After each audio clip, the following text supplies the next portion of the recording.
Hey guys, we made it to phase 5, the final phase, in my opinion, the last phase, the last thing you need to do. Then you can hit the road, then you can do what you want, you can live out of it, you can travel with it, you can do whatever you'd like with your final build. Here we go, phase 5, let's do this.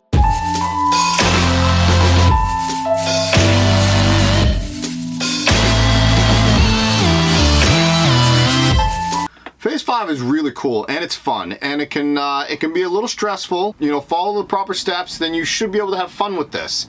For me, I actually made a lot of my decisions last minute. The white shiplap that's behind me right here, that was actually something that was done in the 11th hour. I didn't know what I wanted on my walls just yet, and I'll throw up some pictures right now to kind of show you what was there. And I was like, well, I don't really know what to do. And at the time, my brother was building a tiny house. He was converting a garage into a tiny home for him, his wife, and his daughter. He actually went to a mill and he went and bought shiplap for that build. And I thought, you know what? And he painted it white, by the way. I thought to myself, I think I should have white shiplap in here. I needed something in here.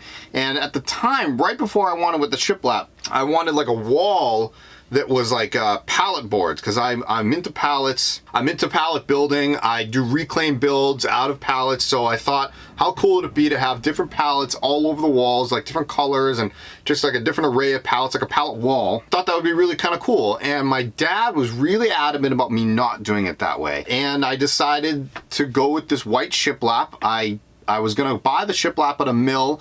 Turned out that I didn't really have enough time and energy to go up to the mill, and I've actually found these whiteboards at Home Depot that were already pre-painted. Perfect storm, to be honest with you. So I went with that. Now I have beautiful white shiplap boards, and I honestly could not be happier with my decision. The reason I was telling that story was, you may change your finishes at the last minute, and that's fine. You can do that. It's not that big a deal. As you can see, I made a decision last second, and I really, really like my decision. Another one, I didn't know what I was gonna actually do here. I had a couple different ideas. I didn't really know, and one day my dad was just like, hey, why don't you do it as a chalkboard? I wanted to do a chalkboard somewhere in here.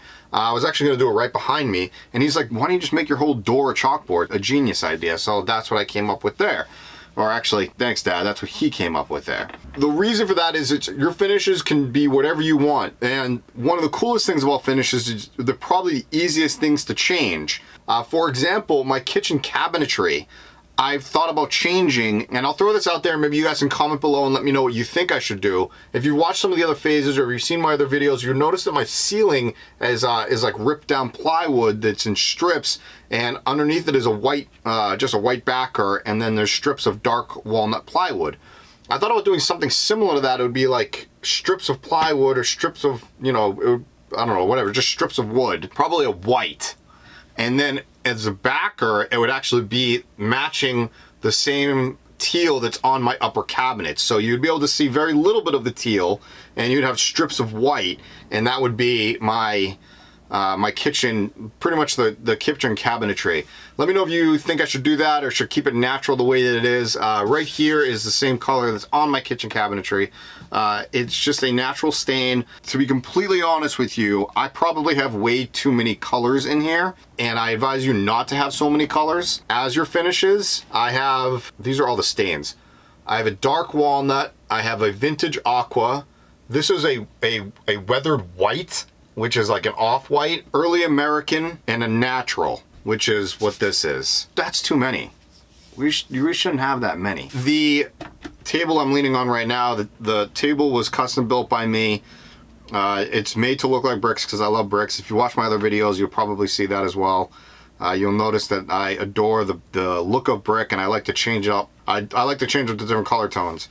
I will say that back in college when I was going through my degree, took a class called Sound, Music, Light, and Color. And if you know, you will notice that in certain hallways or hospitals, like higher end hospitals or therapist rooms or somewhere that you're supposed to feel comfort, they actually do studies on what a color is supposed to make you feel.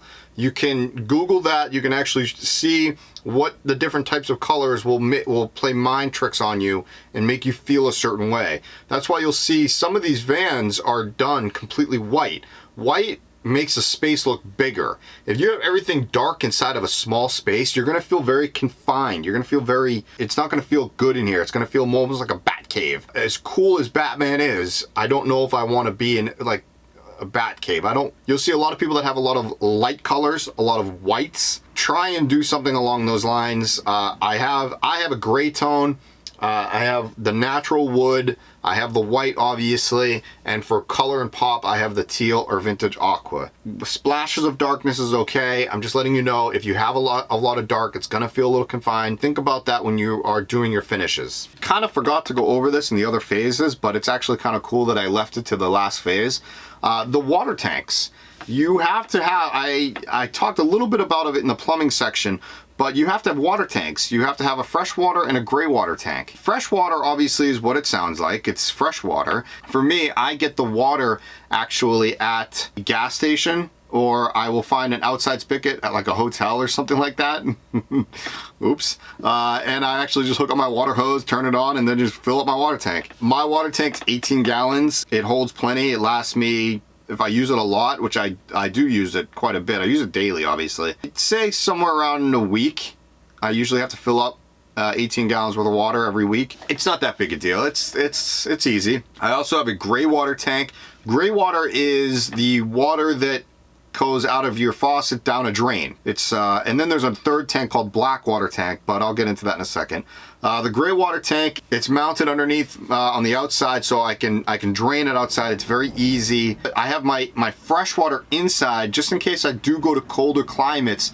I can have it. It won't freeze. Is really the whole reason. The gray water's outside. I don't care if that freezes. I can open it up and it can drain out anyways. You have to be very strategic on where you put your gray water tank. I know some people actually will take it out, will take out their spare tire and then use that area for a tank. One of the other reasons why I went with a ProMaster was because it was front wheel drive and there was no drivetrain to go back and then power the back wheels.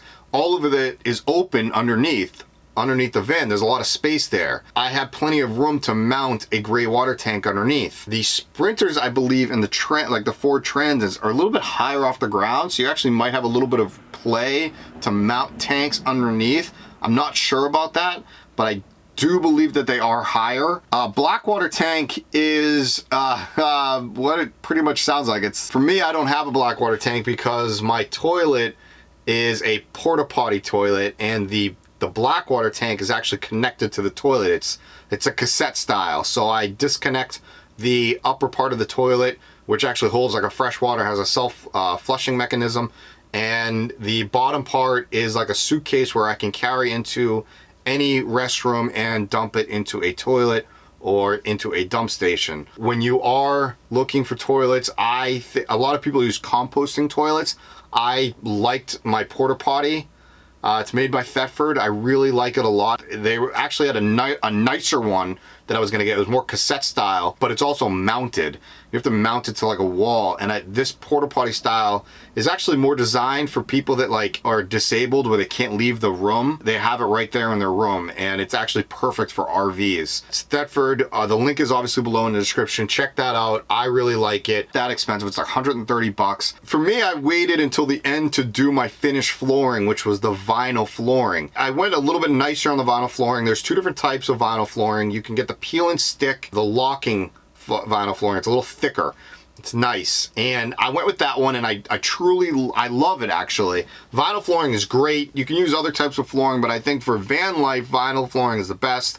It's light, it's easy to install. You can do the peel and stick. I'm nothing against that. I just think that the style that I have, which is the lock, I can remove it and put a whole nother floor in if I want to. Like, let's say I damage one of my floors and I want to just do it again, I can do that. For me, like I said, I waited until the end to put it in, and it's just like laying floor if you've ever laid a floor before. If not, all you gotta do is start in a corner, just work from one end to the other.